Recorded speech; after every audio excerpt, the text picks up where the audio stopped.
اس علم و فن کے رفتگان میں بڑے بڑے نامور لوگ گزرے ہیں جنہوں نے اپنے اپنے دور میں اچنبھے میں ڈال دینے والے کارنامہ ہائے سر انجام دیے۔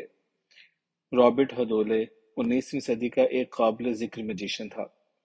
اسے اپنی خداداد مافوق الفطرت صلاحیتوں، خاص طور پہ تحلیل بصری اور تحلیل نفسی کے مظاہر میں بڑا کمال حاصل تھا۔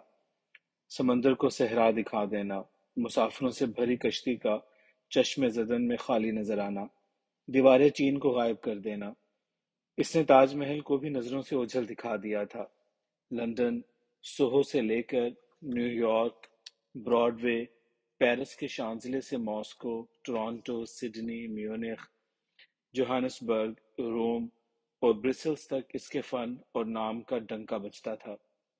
اسی طرح روس کا سلیمان باکوف، ترکی کا رحیم راپاشا، مصری جادوگر آذر مصری، ہندوستان میں گوگیا پاشا، کولکتہ کا راجندر نارائن بھاٹیا، برطانیہ کا میجک ماسٹر جے این میکیلین، جبکہ ازمنہ قریب کے مشہور جادوگروں شعبدہ بازوں میں ہیرونامس، رابرٹ ہودین، جین ہوجین کے نام نمایاں نظر آتے ہیں۔ برازیلین جادوگر جو ہاف مین کے نام سے مشہور تھا بڑی حیرت انگیز صلاحیتوں کا حامل تھا۔ شکر دوپہرے برسات برسا دیتا تھا، لوہے کی سلاخوں کو گڑ کی گزک کی مانند چبا کھا جاتا۔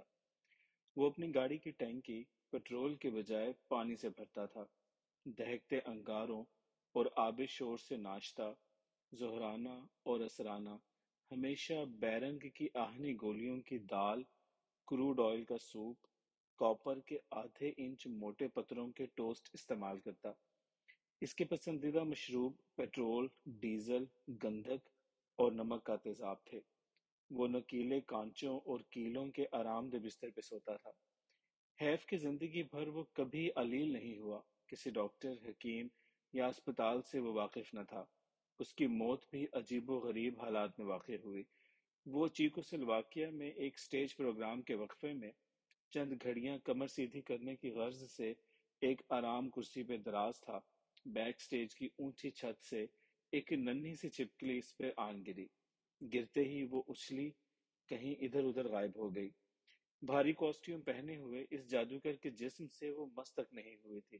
کاٹنے واٹنے کا تو سوال ہی پیدا نہ ہوا تھا، مگر کیا کہیے کہ یہ جادوگر محض ایک ننھی بے ضرر سے چھپکلی کے خوف سے ہی چل بسا۔ ہندوستان میں صف اول کے جادوگروں شعبدہ گروں کی ایک اچھی خاصی تعداد موجود ہے۔ شاید اس کی ایک بڑی وجہ ان کا عقیدہ یا مذہب بھی ہے۔ دیکھا جائے تو ہندوؤں کے روایتی ثقافتی تقاضے، رہن سہن، معاشرتی اور تمدنی رویوں کے علاوہ ان کے مذہبی اسلوب بھی ہیں۔ منتر جنتر تنتر، چمتکار، شکتیاں، شانتیاں، دیویاں، بھوت پریت، پلیت، شرار، شراب، شرن، شگون چونکہ ان کے ہاں روزمرہ کی طرح ہیں۔ اس لیے یہ سادھو سنت، جوگی بیراگی، مٹھ دھاری، وچھی، جادوگر، کرمچاری وغیرہ ان کی ضرورت ہوتے ہیں، جبکہ عوامی اور حکومتی سطح پہ ان کی خوب پذیرائی بھی ہوتی ہے۔ مہاراشٹر کے مرکزی شہر ممبئی میں چند ایک تھیٹر موجود ہیں جدھر صرف جادوئی کرتب اور شعبدہ گری کی کمالات دکھائے جاتے ہیں۔ یہاں کی گوگیا فیملی، جو نیرپی سرکار بڑے مشہور ہیں۔ ان جادوگروں نے بے حد منفرد جادوئی کرتب ایجاد کیے، ایک دنیا سے پذیرائی حاصل کی، بلکہ بیرون ملک بھی خوب دام اور نام کمایا۔ دنیا کے بیشتر ممالک کی طرح انگلستان میں سینما ہاؤسز، رقص گاہیں، theatres, art galleries, ice skating, opera houses, museum اور اس کے ساتھ ساتھ میجک تھیٹرز بھی موجود ہیں، جو ان کی ثقافت کا ایک نمایاں حصہ ہیں۔ مکمل یا متوازن معاشرے کی تعریف شاید یوں ہے کہ وہ زندگی کی گو نہ گو گہما گہمیوں اور دلچسپیوں سے بھی مزین ہوتا ہے۔ اپنی تہذیب، ثقافت اور لوک ورثہ سے جڑت کے ساتھ ساتھ اپنی روایات کی رخشندگی کا بھی امین ہوتا ہے۔ انسانی جسمانی نظام کو اگر بچشم عمیق دیکھیں تو معلوم ہوتا ہے کہ صحت مندی، اعمال و خیالات، خوراک، خوبی اور خرابی اور وظائف زندگانی میں ایک گونا توازن قائم رکھنے سے برقرار رہتی ہے۔ اسی طرح معاشرے میں اسی نوع کے توازن کی ضرورت ہوتی ہے۔ کیا اچھا ہے کیا برا، لیکن ہمارے معاشرے میں فنون لطیفہ کو لطف بھری نظروں سے نہیں دیکھا جاتا۔ موسیقی، مصوری، شعر و شاعری، رقص، مجسمہ سازی، تصویر کشی، فلم سازی وغیرہ، شاید اس لیے بھی کہ ہمارے مذہبی شعار میں یہ اشغال لہو لہب میں شمار ہوتے ہیں۔ سینما ہال، تھیٹر وغیرہ بھی شیطانی اکھاڑے سمجھے جاتے ہیں کہ یہ سب فنون لطیفہ ایک طرح کے فنون کثیفہ کی حیثیت رکھتے ہیں، یعنی گانا بجانا مکروہ حرام، مگر اسی گانے کے بول اور دھن اگر کوئی نعت گو حمد یا نعت میں فٹ کر لیتا ہے تو یہی کچھ مشرف با اسلام ہو کر باعث ثواب و اجر بن جاتا ہے۔ ڈھول طبلہ بجانا مکروہ یا حرام، مگر یہی طبلے یا ڈھولک والی تال اگر کوئی منہ سے نکال کر دے تو سننا ثواب۔ آپ نے دیکھا سنا ہوگا، بڑی بڑی درود و اذکار اور نعتوں کے مجالس میں اکثر نعت خواں یہی کچھ کرتے ہیں۔ دائیں بائیں بیٹھے ہوئے ساتھی مائک تھامے منہ سے تال دے رہے ہوتے ہیں، یعنی طبلے اور ڈھولک کے مصادق آواز منہ سے پیدا کرتے ہیں۔ کہتے ہیں کہ وہ اللہ اللہ کہہ رہے ہوتے ہیں، جو صورتی اور جذباتی کیفیت میں کچھ اور سنائی دیتا ہے۔ اگر واقعی وہ اللہ اللہ دہرا رہے ہوتے تو اللہ اللہ کے سرمدی آہنگ کی بجائے طبلے کی تال تھاپ کی آواز کیوں ابھرتی ہے، جبکہ حکم ہوا اللہ اور اس کے رسول، بلکہ سب برگزیدہ ہستیوں کے نام القاب اچھے، واضح اور محبت بھرے انداز میں لیا کرو۔ قرآن الحکیم کی تلاوت خوش الحانی اور خوش بیانی سے کیا کرو۔ اعراب و مخرج کی ادائی کہولت سے نہیں سہولت سے کرو، کہ یہی طریقہ پسندیدہ اور اجر آگی ہیں۔ اسی طرح رقص و سرور کو بھی ہم نے دھمال و سرور اور کہیں رقص درویش میں بدل کر اپنے لیے حلال کر لیا ہے۔ فنون لطیفہ کی دیگر اصناف بھی اسی طرح کی رد و بدل سے قابل قبول کر لی ہوئی ہیں۔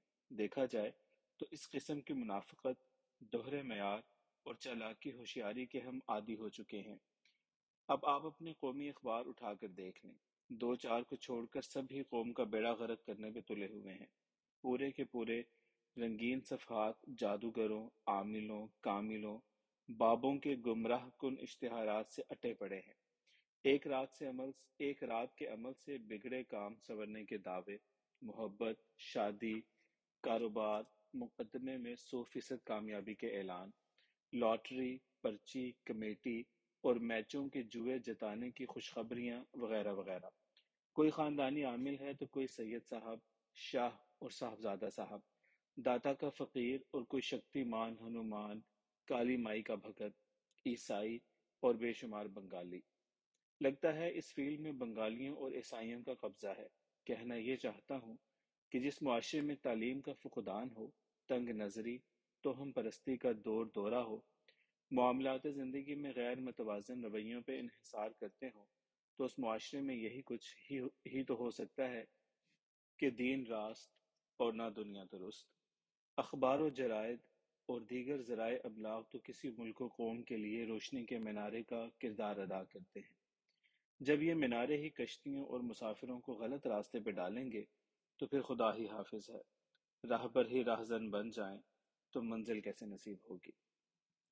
نگاہ خوابگر۔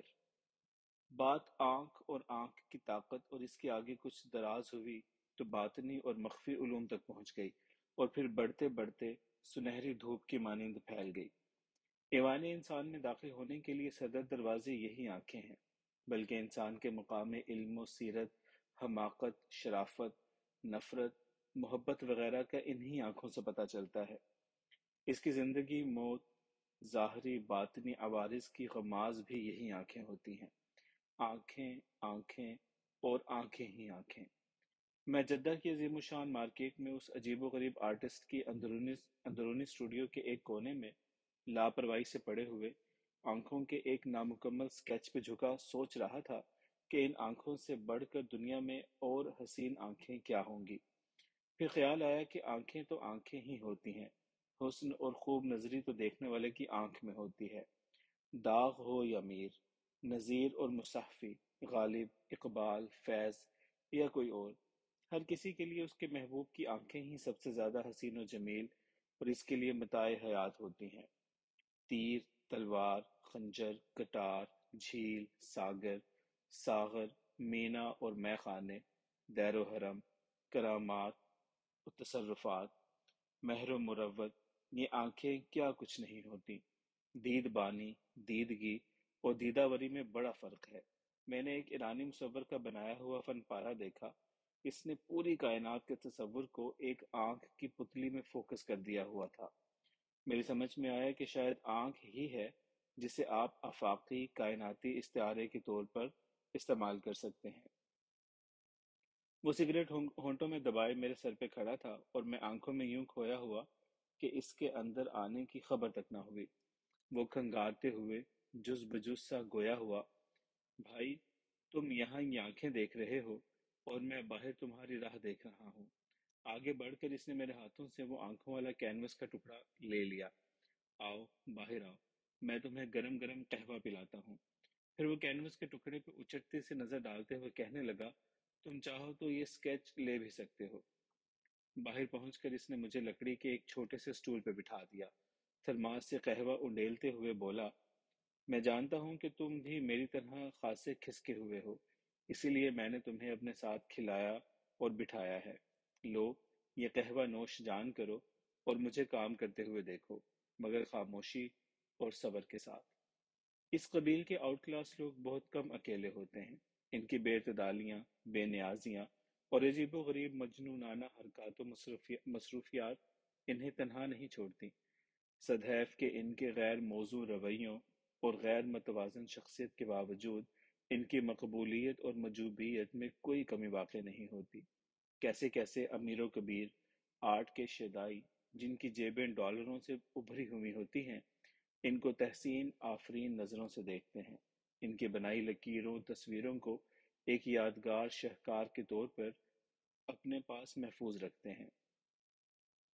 عربی طرز کے سٹول پہ بیٹھا میں دیکھ رہا تھا کیسے کیسے ذی حیثیت لوگ اس سنکی زرد رو زندگی سے آوازار دکھائی دینے والے کے روبرو بچھے کھڑے ہیں، جیسے وہ کہیں بام معلیٰ سے اترا ہوا کوئی صورت گر ہو اور وہ سب اس کی نظر التفات کے منتظر ہوں۔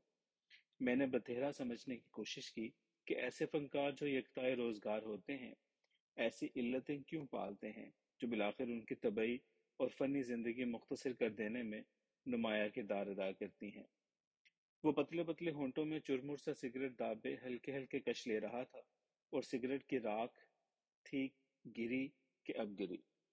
اس کی مختصر سی داڑھی، ہونٹوں پہ لٹکی ہوئی مونچھیں، اس پہ مستزاد گلے میں ڈالا ہوا پلاسٹک کا ایپرن جس پہ مٹی کے کاسا میں ایک عجیب سی ٹہنیوں والا پودا بنا ہوا تھا، اس شکل میں کہ پتوں کے بجائے مختلف کیفیتوں کو ظاہر کرتے ہوئے نین تھے اور گول پتلیوں کی جگہ سوراخ۔ ان سوراخوں سے اجھلتے ہوئے کئی ایک شیڈ اور رنگ جو شاید ایپرن کے نیچے پہنی ہوئی ہمہ رنگ شرٹ کا کمال تھا۔ اس دھان پان سی آرٹسٹ کی فنی فراست و فلسفی نے مجھے مبہوت و مفلوج کر کے رکھ دیا۔ یوں محسوس ہونے لگا جیسے قدرت نے بصر و بصیرت کی سربستہ سیرتیں اس دانائے حشم چشم کو عطا کر دی ہوں۔